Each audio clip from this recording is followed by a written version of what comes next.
ചില സ്ത്രീകൾ കല്യാണം കഴിക്കുന്ന ഭർത്താക്കന്മാരെ ചതിക്കും. ആരോ കൊടുത്ത ട്രോഫി കൊണ്ടുവന്ന് ഭർത്താവിന്റെ കൈ കൊടുത്തിട്ട് ഇതിരിക്കട്ടെ എന്ന് പറയും.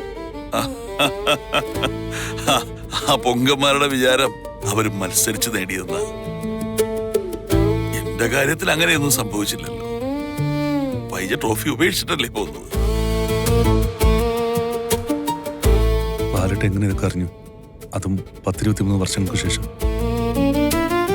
അറിയാൻ കാരണം അലീന തന്നെയാണ്. അവളുടെ ചില ഫോൺ സംഭാഷണങ്ങൾ ഞാൻ കേൾക്കാനിടയായി.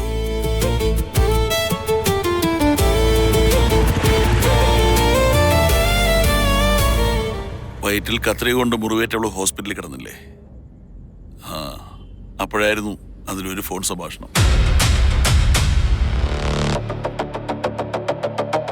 എന്റെ സ്വന്തം ചോരയല്ലേ മോളെ, അതുകൊണ്ട് മാത്രം ഞാൻ ക്ഷമിച്ചതാ.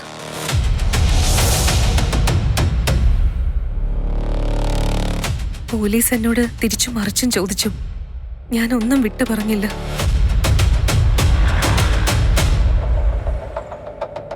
ഞാനെല്ലാം തുറന്നു പറഞ്ഞ അവരുടെ ജീവിതം തകർന്നു പോകും.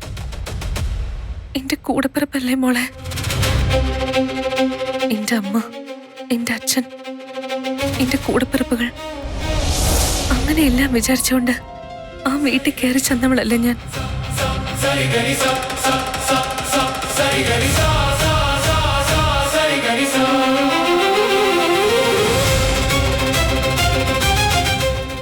എനിക്ക് അപ്പം മുതൽ സംശയം തോന്നി. വൈജ എന്തെല്ലാം ദ്രോഹം ചെയ്തിട്ടും എത്രയൊക്കെ അപമാനിച്ചിട്ടും അലീന എന്നെ വീട്ടിൽ തന്നെ പിടിച്ചു നിൽക്കുന്നു. അതൊന്നും വേറെ ഏത് വേലക്കാരിയാണെങ്കിലും എല്ലാം കളഞ്ഞിട്ട് ഓടിക്കളയേണ്ട സ്ഥാനത്താ അവളെല്ലാം സഹിച്ച് ക്ഷമിച്ച് നിൽക്കുന്നത്. ആർക്ക് വേണ്ടി? എന്തിനു വേണ്ടി? ഇനി മറ്റൊന്ന്, അലീനയ്ക്ക് എന്റെ മക്കളോട് എന്തെന്നില്ലാത്ത സ്നേഹവും വാത്സല്യവും. മൂത്ത ചേച്ചിയുടെ സ്ഥാനത്ത് നിന്ന് അവൾ അവരെ ഗൈഡ് ചെയ്യുന്നു, അവരെ ഉപദേശിക്കുന്നു, ശുശ്രൂഷിക്കുന്നു. എന്തുകൊണ്ട്?